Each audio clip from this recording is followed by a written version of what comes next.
नया topic start करेंगे आज हम लोग, सॉल्यूशन या फिर डाइल्यूट सॉल्यूशन। सबसे पहले हम लोग ये देखेंगे कि सॉल्यूशन हमारा होता क्या है। तो सॉल्यूशन क्या है? It is the homogeneous mixture of two or more then two components. ठीक है, हमारे पास में दो या दो से ज़्यादा कंपोनेंट हैं और उनको हमने होमोजेनसली मिक्स किया हुआ है, तो वो हमारा क्या बन जाता है? सॉल्यूशन बन जाता है। होमोजेनसली का क्या मतलब होता है कि कंप्लीटली मिक्स हुआ हो, ऐसा ना हो कि उसमें कुछ पार्टिकल्स डिजॉल्व नहीं हुए हैं, तो फिर हम उसको सॉल्यूशन नहीं कहेंगे, है ना। आपको पता है कि सॉल्यूशन के दो हमारे पार्ट्स हो सकते हैं, सोल्यूट और सॉल्वेंट।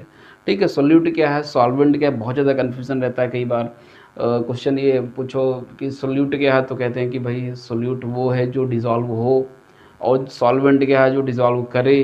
तो ये सब डेफिनेशन बहुत स्टैंडर्ड नहीं है, हालांकि आप इसको यूज़ कर सकते हैं, कोई दिक्कत नहीं, लेकिन स्टैंडर्डाइजेशन के लिए हमको क्या पढ़ना होगा कि जो सोल्यूट हमारा होता है वो क्या होगा।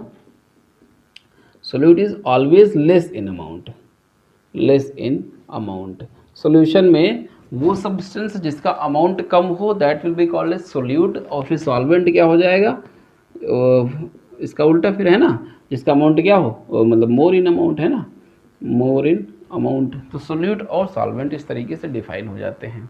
ठीक है, मान लीजिए किसी केस में दोनों को 50-50% कर दिया, तो उस कंडीशन में क्या होगा, है ना। तो एक और हमारे पास क्राइटेरिया होता है ऐसी स्थिति के लिए कि अगर कोई कंपोनेंट डिज़ोल्व, मतलब सॉल्यूशन बनाने से पहले और सॉल्यूशन बनाने के बाद अपनी फिजिकल स्टेट को चेंज नहीं करता है, तो उसको हम क्या कहेंगे, सॉल्वेंट ही कहेंगे। फॉर एग्जांपल के लिए सपोज दैट हमने क्या किया, वाटर में शुगर को डिज़ोल्व किया, तो शुगर ने अपनी फिजिकल स्टेट चेंज किया, बिल्कुल चेंज किया, है ना। पहले वो सॉलिड था, दिखाई दे रहा था, अब वो लिक्विड के अंदर चला गया और हमको दिखाई नहीं दे रहा है। ठीक है, एक तरीके से डिसअपियर हो गया, है ना। तो उसमें कुछ ना कुछ चेंज आया, लेकिन वाटर में क्या कोई चेंज आया? तो उसमें कोई भी चेंज नहीं आया, इसलिए वाटर क्या होगा, हमारा सॉल्वेंट होगा। ठीक है ना, तो बहुत ईजी है, कोई बहुत बड़ी बात नहीं। सोल्यूट वो है जो जिसका अमाउंट कम हो, सॉल्वेंट वो हो जिसका अमाउंट क्या हो, ज़्यादा हो। ठीक है, अगर हम बराबर बराबर मिला देते हैं दोनों को, तो सोल्यूट वो होगा जिसकी फिजिकल स्टेट में चेंज आए, और सॉल्वेंट वो होगा जिसकी फिजिकल स्टेट में चेंज ना आए। तो बहुत छोटी बात है। और आगे हम क्या देखेंगे कि कुछ बातें हैं, कुछ प्रॉपर्टीज़ हैं सॉल्यूशन की, कुछ रिक्वायरमेंट हैं जो किसी सॉल्यूशन के अंदर होनी ही चाहिए। जो साइज हो पार्टिकल्स का, यानी कि सॉल्यूट के पार्टिकल्स का साइज, वो क्या हो, 10⁻⁹ नैनोमीटर या फिर इससे कम हो। इससे ज़्यादा अगर होता है तो फिर आप उसको सॉल्यूशन की कैटेगरी में नहीं रख सकते, है ना। तो लिक्विड सॉल्यूशन आपने बना रखा है, उसमें कोई आपने सॉलिड मिलाया है या फिर गैस मिलाया, कुछ मिलाया है, फाइनली हमारा जो सॉल्यूशन वो लिक्विड स्टेट में है, तो वो क्या हो, क्लियर ट्रांसपेरेंट होना चाहिए। ऐसा ना हो कि जो है उसमें पार्टिकल्स दिखाई दे रहे हैं, तो फिर वो सॉल्यूशन नहीं कहलाएगा। या फिर आपने कोई गैस का सॉल्यूशन बना रखा है ना, दो तीन गैसें आपस में आपने मिक्स कर रखी हैं, तो फिर वो भी क्लियर एंड ट्रांसपेरेंट होना चाहिए। क्लियर ट्रांसपेरेंट नहीं, उसमें कुछ पार्टिकल्स दिखाई दे रहे हैं, सपोज दैट स्मोक है, वो एयर में स्मोक के पार्टिकल्स घूम रहे हैं, तो फिर वो सॉल्यूशन नहीं हुआ, है ना। तो फिर उसको आप सॉल्यूशन नहीं कह सकते हैं। ठीक है ना।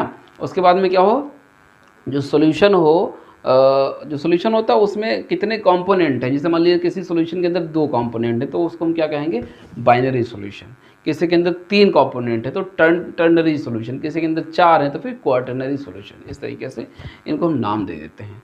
ठीक है, उसके बाद में एक और चीज़, जो हमारा सॉल्यूशन होगा उसको हम फिल्टर करके सेपरेट नहीं कर सकते हैं, है ना। उसके सोल्यूट के पार्टिकल को आप फिल्टर करके सेपरेट नहीं कर सकते, ना ही तो सेडिमेंटेशन की हेल्प से सेपरेट कर सकते हैं और ना ही सेंट्रीफ्यूगेशन से सेपरेट कर सकते हैं, है ना। सेडिमेंटेशन का मतलब क्या हो, जैसे मान लीजिए शुगर और कुछ भी लीजिए, आपने सॉल्ट मिला दिया वाटर में और उसको आपने रख दिया थोड़ी देर के लिए, कहा कि भाई हम इसको सेडिमेंटेशन करके हम सॉल्ट को अलग कर लेंगे, तो ऐसा पॉसिबल नहीं है, आप उसको अलग नहीं कर सकते, है ना। उसके बाद में सेंट्रीफ्यूगेशन भी नहीं कर सकते हैं, फिल्ट्रेशन भी नहीं कर सकते हैं।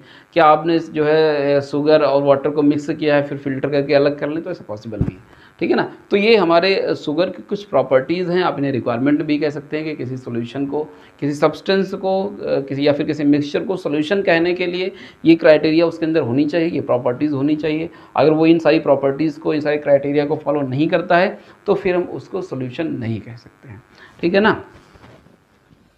देखिए, अगर हम सॉल्यूशन के क्लासिफिकेशन की बात करें, इसके टाइप की बात करें, तो इसकी फिजिकल स्टेट के बेसिस पे हम इसको थोड़ा सा क्लासीफाई कर सकते हैं, है ना। तो फिजिकल स्टेट के बेसिस पे सॉल्यूशन हमारे कितने तरीके के होंगे, तीन ही तरीके होंगे, सॉलिड, लिक्विड, गैस, है ना, तीनों में से कोई एक फिजिकल स्टेट मिलेगी हमारे सॉल्यूशन को। ठीक है, तो मान लीजिए यहाँ पे हमारे पास में जो सॉल्यूशन है उसकी फिजिकल स्टेट क्या है, सॉलिड है, तो इसका फिर जो सॉल्वेंट होगा वो भी सॉलिड ही होगा, क्योंकि जो सॉल्यूशन की फिजिकल स्टेट है वो सॉल्वेंट पे डिपेंड करती है, ना कि सॉल्यूट पे। ठीक है ना, तो इसका जो सॉल्वेंट होगा वो क्या हो जाएगा, सॉलिड ही होगा। किसका, अगर हमारे पास में सॉल्यूशन की फिजिकल स्टेट सॉलिड है तो। ठीक है ना, और सॉलिड फिर क्या हो सकता है, सॉलिड सॉलिड भी हो सकता है, लिक्विड भी हो सकता है, गैस भी हो सकता है, तीनों में से कोई सा भी हो सकता है। ठीक है ना, तो मान लीजिए हमारे पास में ये सॉल्वेंट और सॉल्यूट दोनों ही सॉलिड है ना, तो उसका फिर एग्जांपल हमारे पास होना चाहिए, तो कौन सा है, कॉपर को हमने गोल्ड में मिक्स कर दिया, अलॉय बना दिया। ठीक है ना, तो ये उसका हो जाता है एग्जाम्पल। उसके बाद में देखिए सॉलिड के साथ में हमने लिक्विड मिक्स किया है, लिक्विड क्या है, सॉल्यूट है, यानी लिक्विड का अमाउंट क्या होगा, कम होगा। तो हमने क्या किया यहाँ पे सोडियम प्लस मरकरी, है ना, सोडियम अमेलगम बना दिया। क्लियर। उसके बाद में सॉलिड और गैस, सॉलिड का अमाउंट ज़्यादा, गैस का अमाउंट कम, है ना, तो ऐसा एग्जांपल हमारे पास में कौन सा हो जाएगा, पैलेडियम के साथ में हमने हाइड्रोजन गैस मिक्स कर दिया, है ना, कैटालिसिस में जो है इसको यूज़ किया था। तो हमारी ये एक कैटेगरी जो है, कैटेगरी क्या है, फिजिकल स्टेट हो गई। ठीक है, जब हमारा सोल्यूशन क्या था, सॉलिड। और अगर हमारा सोल्यूशन क्या हो, लिक्विड हो, है ना, तो फिजिकल स्टेट भी इसकी सॉल्वेंट की क्या होगी, लिक्विड ही होगी, है ना। लेकिन सॉल्यूट क्या होगा, सॉलिड लिक्विड गैस, तीनों हो सकता है, सॉलिड लिक्विड गैस। तो इसके भी हम लोग एग्जांपल देखते हैं। तो देखिए सॉल्वेंट लिक्विड है, सोल्यूट सॉलिड, यानी कि सोल्यूट का अमाउंट ज़्यादा, सॉलिड का अमाउंट ज़्यादा, सॉलिड का अमाउंट कम और लिक्विड का अमाउंट ज़्यादा। तो बहुत सिंपल है, सॉलिड का अमाउंट कम यानी कि शुगर सॉल्यूशन, सॉल्ट सॉल्यूशन, है ना, तो हम क्या लिखेंगे यहाँ पे, शुगर सॉल्यूशन। क्यों, क्योंकि शुगर सॉल्यूशन जब आप बनाते हैं तो उसमें शुगर का अमाउंट क्या होता है, कम, वाटर का अमाउंट ज़्यादा। ठीक है ना, उसके बाद में लिक्विड को लिक्विड में मिक्स कीजिए, तो क्या हो जाएगा, वाटर प्लस एल्कोहल, है ना, तो वाटर प्लस एल्कोहल। अच्छा ये एक्वस है, शुगर को हमने वाटर में मिलाया है, तो हम यहाँ पे लिख दें शुगर प्लस वाटर, अब ज़्यादा बेटर है। ठीक है, उसके बाद में लिक्विड को गैस में, गैस का अमाउंट कम है, लिक्विड का अमाउंट ज़्यादा है, तो फिर क्या होगा, ऑक्सीजन डिजॉल्व इन वाटर, है ना, O2 डिजॉल्व इन वाटर, ये इसका एग्जांपल हो जाता है। ठीक है, उसके बाद में देखेंगे सॉलिड हो गया, लिक्विड हो गया, गैस, गैसियस सॉल्यूशन है हमारे पास में, सॉल्यूशन की फिजिकल स्टेट क्या है, गैस है, तो इसको सॉल्वेंट भी गैस ही होगा। और सोल्यूट हमारा तीनों हो सकते हैं, सॉलिड लिक्विड गैस, तीनों में से कोई सा भी। ठीक है, तो देखिए जब हमारा सोल्यूट क्या था, सॉलिड, है ना, यानी कि सॉलिड का अमाउंट कम होगा, तो फिर जो है इसका एग्जांपल कौन हो सकता है, मान लीजिए हमने जो है कैम्फर, है ना, कैम्फर के पार्टिकल्स किस में मिलाए हुए हैं, N2 गैस में। ठीक है ना, तो ये हमारा क्या हो जाता है, गैस और सॉलिड का ये कम्बिनेशन हो जाता है एग्जांपल। फिर गैस और लिक्विड, लिक्विड का अमाउंट कम है, गैस का अमाउंट ज़्यादा है। ठीक है ना, तो इसका एग्जांपल हो जाता है, हमने क्या किया हुआ है, क्लोरोफॉर्म मिला दिया है, क्लोरोफॉर्म किस में मिला दिया है, N2 गैस में क्लोरोफॉर्म मिला दिया है। तो क्लोरोफॉर्म में लिक्विड स्टेट में रहेगा, सॉल्यूट का काम करेगा, और N2 हमारा क्या करेगा, सॉल्वेंट का काम करेगा। फिर गैस और गैस, तो गैस और गैस आप जो है N2 प्लस O2 मिक्स कर दीजिए, सिंपल है ना। तो ये हमारे पास में इस तरीके के इतने कम्बिनेशन मिल जाते हैं, जिसमें से हमारा जो ये वाला कम्बिनेशन है ये होमोजेनस नहीं होता है, क्योंकि जब आप किसी सॉलिड को किसी गैस में मिलाएंगे तो कम्प्लीटली मिक्स होना उसका बहुत डिफिकल्ट हो जाता है। इसलिए इसकी जो कैटेगरी वो थोड़ा सा अलग है, ये ट्रू सोल्यूशन की कैटेगरी में नहीं आता है। बाकी सारे के सारे हमारे ट्रू सोल्यूशन है, और इनको आपको याद रखना पड़ेगा, इनके एग्जाम्पल्स याद रखना बहुत ज़रूरी है। ठीक है ना, तो बाकी इसको बनाना बहुत आसान है ना, सॉलिड लिक्विड गैस लिख लिया, फिर सॉलिड लिक्विड गैस, ठीक है, और फिर ये इसमें solid liquid gas, solid liquid gas, इस तरीके से करते चले गए। फिर यहाँ पे इनको कंबाइन करके यहाँ पे इनके एग्जांपल, इन दोनों को कंबाइन करके इसके एग्जांपल, तो इस तरीके से टेबल आपको आनी चाहिए, बहुत आसानी से, कोई डिफिकल्ट काम नहीं है। ठीक है ना, तो आगे हम लोग डिस्कस करेंगे कि जो हमारी कंसंट्रेशन है उसको हम लोग कैसे रिप्रेजेंट करते हैं, है ना, तो method for the representation of concentration. ठीक है, उसमें सबसे पहले हम डिस्कस करने वाले हैं परसेंटेज V/V, यानी कि परसेंटेज वॉल्यूम ऑब्लिक वॉल्यूम। ठीक है ना, तो कई बार परसेंटेज में हम लोग लिखते हैं कि भाई हाइड्रोक्लोरिक एसिड 30%, है ना, या फिर 20% जो भी है, तो वो सारी चीज़ें हम यहाँ पे डिस्कस करने वाले होते हैं। फॉर्मूला इसका क्या हो जाएगा हमारे पास में, volume of solute upon volume of solution, है ना। सॉल्यूशन का वॉल्यूम नीचे और सोल्यूट का वॉल्यूम ऊपर मल्टीप्लाइड बाय 100। यूनिट इसके क्या हो जाती है, परसेंटेज V ऑब्लिक V। ठीक है, ये चीज़ यूनिट में ही आ जाती है। ठीक है, उसके बाद में दूसरा हमारा क्या हो जाता है, परसेंटेज W ऑब्लिक W। ठीक है, इसमें क्या लिखा जाता है कि mass of solute upon mass of solution, ठीक है ना, मल्टीप्लाइड बाय 100। ठीक है, इसमें यूनिट क्या हो जाएगी, परसेंटेज W ऑब्लिक W। ठीक है, तो ये इस तरीके से हो जाता है। थर्ड हमारा क्या हो जाता है, ppm में भी हम लोग लिखते हैं ppm, यानी कि पार्ट्स पर मिलियन। ठीक है ना, इसमें क्या लिखा जाएगा, parts of solute upon total parts multiplied by 10⁻⁶। Unit क्या हो जाएगी, ppm, है ना। और अगर हमें ppb यूज़ करना है तो हम यहाँ पे 10⁹ लिखते हैं। ठीक है, ppb इज इक्वल टू क्या हो जाएगा, parts of solute upon total parts multiplied by 10⁹, है ना, pp और b। ठीक है, तो इसको एक बार हम देख लेते हैं। पार्ट्स का मतलब हुआ कि जो है ग्राम या फिर किलोग्राम या फिर वॉल्यूम जो भी है ना। मान लीजिए हमारा जो यूनिट है वो ग्राम में दिया हुआ है, तो हम ऊपर ग्राम में लिखेंगे, यानी कि जो सोल्यूट के जितने ग्राम होंगे वो यहाँ पे लिखेंगे और टोटल ग्राम वो नीचे रखेंगे। नॉर्मली टोटल यहाँ पे नहीं होता, सॉल्वेंट का ही लिखा जाता है, क्योंकि जो सोल्यूट का क्वांटिटी है वो इतनी कम होती है कि अगर उन दोनों को जोड़ भी दिया जाए, सोल्यूट और सॉल्वेंट को, तो कोई ज़्यादा बहुत फ़र्क नहीं पड़ना है।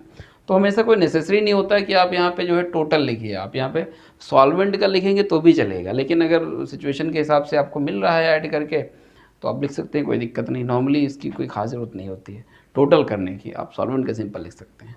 ठीक है, उसके बाद में फिर हमारा जो आ जाता है वो मोल फ्रैक्शन। मोल फ्रैक्शन देखते हैं। मोल फ्रैक्शन क्या फॉर्मूला होता है, number of moles of solute upon total number of moles. Total number of moles बहुत सिंपल है। मान लिया किसी सॉल्यूशन के अंदर दो कंपोनेंट हैं, कंपोनेंट ए का नंबर ऑफ मोल हम ऊपर लिखेंगे और नीचे कंपोनेंट ए का और कंपोनेंट बी का, दोनों को ऐड करके नीचे हम वो लिख देंगे, तो हमें क्या मिल जाएगा, मोल फ्रैक्शन मिल जाएगा। ये हमेशा पॉइंट में रहता है, अगर पॉइंट में नहीं आ रहा है यानी कि आपका गलत है, फिर आप उसको चेंज करिए। ठीक है ना, तो ये मोल फ्रैक्शन हो जाता है। उसके बाद मोलैरिटी। तो मोलैरिटी बहुत आसान होता है, क्या होता है, number of moles of solute upon volume of solution in litre. ठीक है, सोल्यूट का जो नंबर ऑफ मोल्स है उसको ऊपर लिखेंगे और वॉल्यूम ऑफ सॉल्यूशन हम लोग यहाँ पे नीचे लिख लेंगे। ठीक है, तो इसको थोड़ा और सिंप्लीफाई करें तो ये हमारा हो जाता है, वो नंबर ऑफ वॉल्यूम को जो number of moles of solute जब हम लिखेंगे तो इसका फॉर्मूला क्या होता है, बेसिकली नंबर ऑफ मोल्स का। तो नंबर ऑफ मोल्स का फॉर्मूला क्या होता है, मास इन ग्राम, क्या हो जाएगा, mass in gram upon molar mass upon, अगर मान लीजिए आपने लीटर में ना लेके ml में लिया हुआ है वॉल्यूम, तो आप यहाँ पे क्या लिखेंगे, वॉल्यूम इन ml अपॉन 1000 से डिवाइड करेंगे ताकि जो ml है वो लीटर में कन्वर्ट हो जाए। तो फिर फाइनली इसको जो हम सॉल्व करेंगे, सिंप्लीफाई करेंगे, तो क्या हो जाएगा, हम यहाँ पे स्मॉल में पे यानी कि मास ऑफ W लिखते हैं, इसको ज़्यादा बेटर रहेगा, है ना, तो ज़्यादा हाईलाइट रहेगा। ठीक है, तो mass of solute in gram, W का मतलब अब ये चीज़, और फिर मोलर मास यानी स्मॉल m से हम इसको लिख सकते हैं, molar mass multiplied by 1000 upon volume in ml, यानी कि V इन इसमें ml। ठीक है, तो ये हमारा क्या हो जाता है, मोलरिटी का फॉर्मूला हो जाता है। यूनिट इसकी क्या हो जाएगी, कैपिटल M या फिर मोल पर लीटर, है ना। कैपिटल M को स्मॉल m नहीं करना है, कैपिटल ही रहने देना है।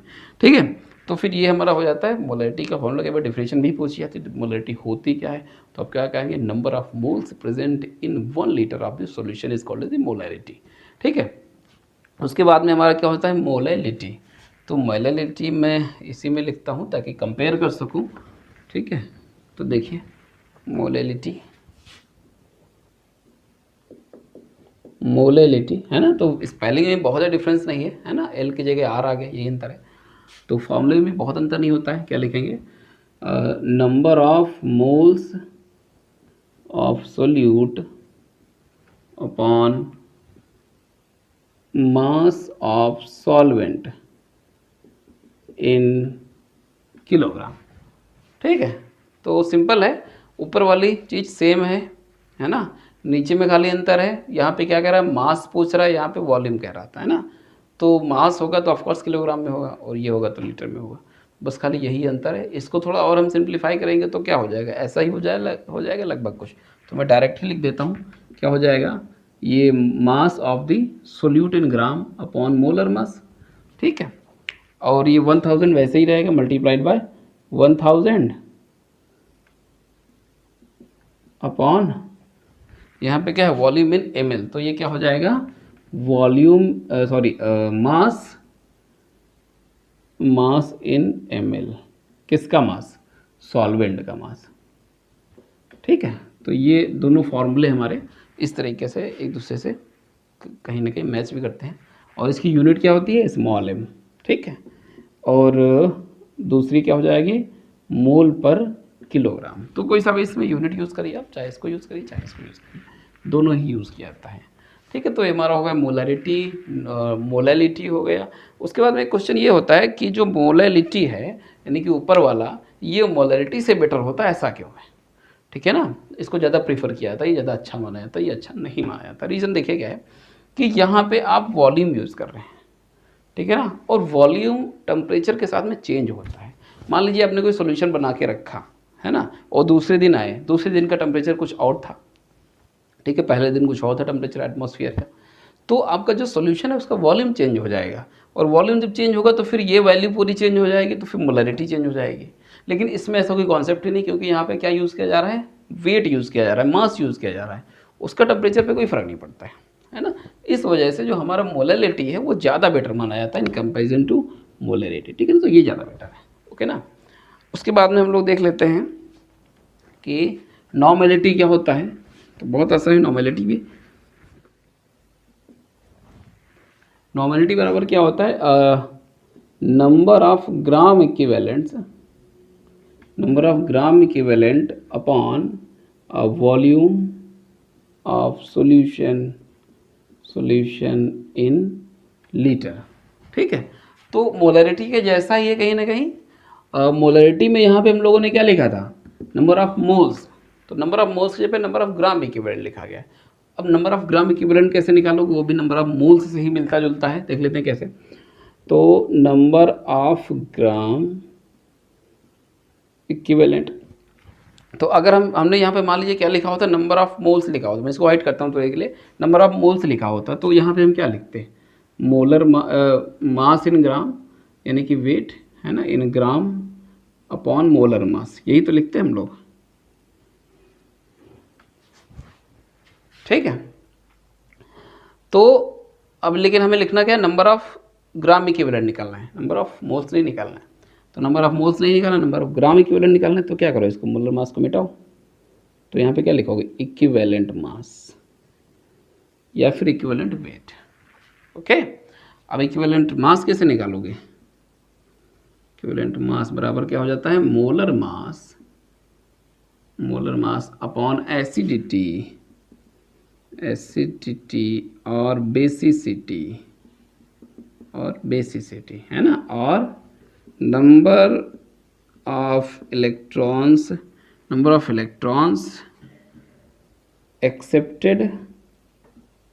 एक्सेप्टेड और डोनेटेड,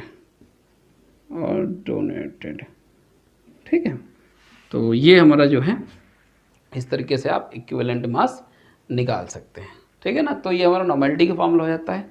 और तो मेथड ऑफ रिप्रेजेंटेशन हमारे ये इतने ही हैं, और बाकी जो हम लोग नेक्स्ट क्लास में डिस्कस करते हैं।